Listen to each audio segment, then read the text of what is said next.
Bonjour à toi, j'espère que tu vas bien. Bienvenue dans cette nouvelle vidéo YouTube. Aujourd'hui, on va voir ensemble quelles sont les différentes classes d'actifs sur lesquelles tu peux investir ou placer ton argent pour développer ton enrichissement.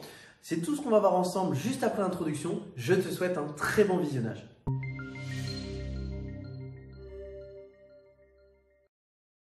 Comme tu l'as vu en introduction, on va voir ensemble aujourd'hui quelles sont les différentes stratégies que tu peux mettre en place pour développer ta richesse sans avoir entre guillemets à travailler, c'est-à-dire créer des revenus passifs, mettre en place des stratégies qui fabriquent de l'argent pendant que tu dors.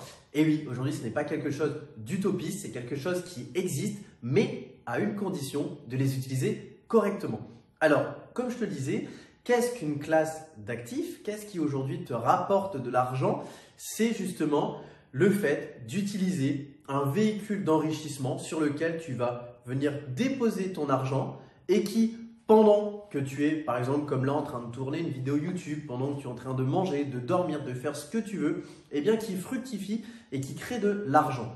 Aujourd'hui, quelles sont ces classes qui existent? On en reconnaît trois: l'épargne, les placements et les investissements. Le but de cette vidéo, c'est donc de t'expliquer la différence entre les trois pour que tu puisses choisir celle qui est le plus adaptée à ta situation et du coup développer ton enrichissement tout en ayant justement un gain qui est décorrélé de ton temps de travail. Alors, le premier, eh bien en fait, c'est l'épargne. On le connaît tous, hein, c'est sans le citer, le fameux livret A, le livret de développement durable. Ce sont tous ces livrets qui existent, le PEL, etc., qui te permettent de, tout simplement, en allant dans une banque, d'ouvrir un compte chez eux, de venir déposer ton argent et d'avoir cet argent qui t'est rendu un an plus tard avec des intérêts et qui, à n'importe quel moment, soit tu peux récupérer ton argent comme tu le souhaites, soit sous certaines conditions, comme c'est par exemple le cas d'un PEL, eh bien tu peux justement débloquer cet argent et le récupérer. Aujourd'hui, l'épargne, très clairement, n'est plus rémunérée. Aujourd'hui, c'est vraiment des queues de cerises qu'on récupère en intérêts et ce sont vraiment des intérêts qui sont même inférieurs à l'inflation. Donc, on peut dire que l'épargne, entre guillemets, n'a aucune utilité. Mais, comme je te le disais, le but, c'est de te présenter l'intérêt d'avoir chaque actif. Et je suis le premier à avoir des billes dans les trois, comme énormément de personnes. Et donc, le but, c'est de t'expliquer pourquoi. Aujourd'hui, pourquoi s'intéresser à l'épargne? Eh bien, c'est tout simplement pour se créer ce qu'on appelle une réserve de sécurité. Et donc, moi, à titre personnel, et c'est une règle que je conseille à toutes les personnes qui me demandent des conseils financiers, même si, comme je dis toujours, je ne suis pas conseiller financier, je suis plus là pour restituer mes connaissances et ce que je fais au quotidien. Et c'est ce que je t'invite également à faire. Toujours à prendre du recul sur les informations qu'on te donne et à les mettre en parallèle avec ce que tu veux faire pour toi. Eh bien, en fait, moi, la règle que je me suis donnée, c'est simple, c'est de toujours avoir 6 mois de salaire ou de revenus de côté, plus l'équivalent de 6 mois de loyer ou de mensualité de crédit. Ce qui fait que justement, si jamais tu te retrouves à un moment à mettre un genou à terre, que tu te retrouves dans une situation où tu as perdu ton emploi, il y a un changement de conjoncture, il y a une baisse justement de ton activité, eh bien que tu sois à l'abri et que tu aies 12 mois devant toi justement pour pouvoir te retourner. La deuxième classe d'actifs qui existe, c'est ce qu'on appelle les placements.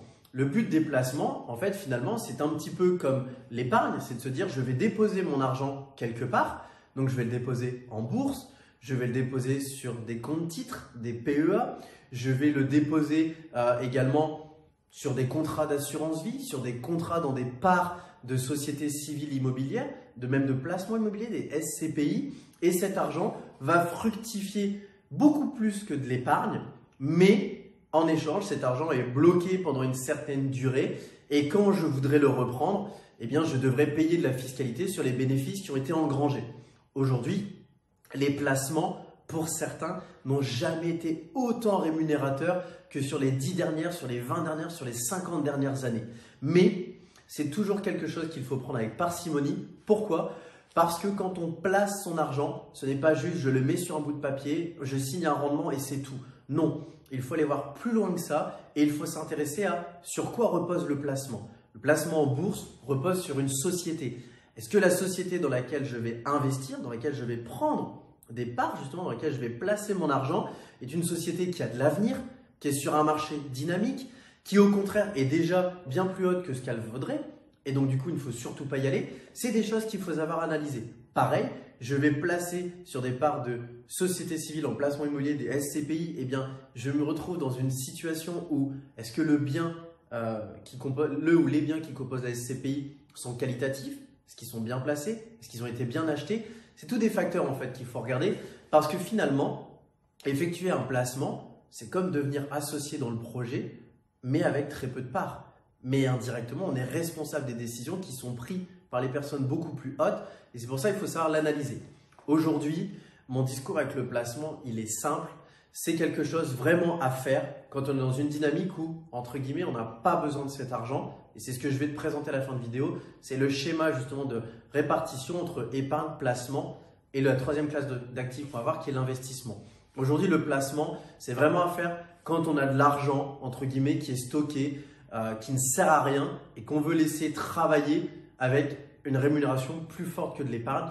Mais c'est quelque chose que je ne conseille pas quand on démarre pour créer son enrichissement. Maintenant, eh bien, la dernière classe d'actifs qui est ma préférée, la preuve aujourd'hui j'en ai fait mon métier et si tu le sais, eh bien, je suis le président fondateur de la société IDV, les investisseurs du vivier, tu as le lien juste ici et comme tu le vois en fait aujourd'hui on est là pour optimiser, valoriser et développer le patrimoine immobilier de nos clients mais c'est également aussi quelque chose que je fais au quotidien pour mon cas personnel. C'est une classe dont je suis vraiment amoureux. Pourquoi? Eh bien parce qu'en fait cette classe possède quelque chose que ni l'épargne ni le placement peuvent apporter. C'est ce qu'on appelle le levier financier. Et aujourd'hui, eh bien en fait le levier financier c'est quoi? C'est le fait d'aller voir la banque et c'est le fait justement de dire à la banque je vous mets 10 000 € sur la table et avec ces 10 000 € vous me prêtez 150 000. Je prends ces 150 000, j'achète un bien immobilier qui tous les mois eh bien en fait va travailler sans que je sois dedans. Comment ça? Parce que justement, j'aurai des locataires qui payeront les loyers et qui du coup viendront rembourser le crédit et viendront rembourser donc la dette qui n'est pas sur une base de 10 000 mais de 150 000 €. Ce qui fait qu'on a des enrichissements qui sont extrêmement forts. Le seul point de vigilance à avoir, c'est bien évidemment de maîtriser ce qu'on fait. Maîtriser l'environnement dans lequel on va investir, maîtriser le type de bien sur lequel on va investir, les travaux, la fiscalité et encore tout un tas d'autres choses. Et c'est d'ailleurs pour ça qu'aujourd'hui, on accompagne de plus en plus de personnes parce que vous êtes énormément à vouloir passer à l'action et vous avez raison, vous êtes aussi énormément à ne pas vouloir faire d'erreurs et aujourd'hui, c'est notre heure. Maintenant, si on arrive à la conclusion de cette vidéo, eh bien tout simplement, en fait, ce que je t'invite à faire, si tu veux créer ton enrichissement et développer justement ton patrimoine financier sur cette année 2022 et sur toutes les années qui vont poursuivre, eh bien en fait, c'est d'être dans une démarche de j'ai mes revenus.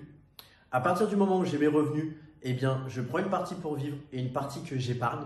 Quand cette partie que j'ai épargnée m'a permis justement d'avoir mon capital sécurité, j'ouvre une deuxième ligne de compte. C'est une deuxième ligne de compte, je l'alimente jusqu'à ce que j'ai constitué un apport pour pouvoir investir dans l'immobilier. Et aujourd'hui, on peut commencer avec des petits montants. J'ai commencé avec des montants à 80 000 €. C'est 300 € de mensualité de crédit par mois. C'est même pas le prix d'une voiture. Donc aujourd'hui, tout le monde peut le faire.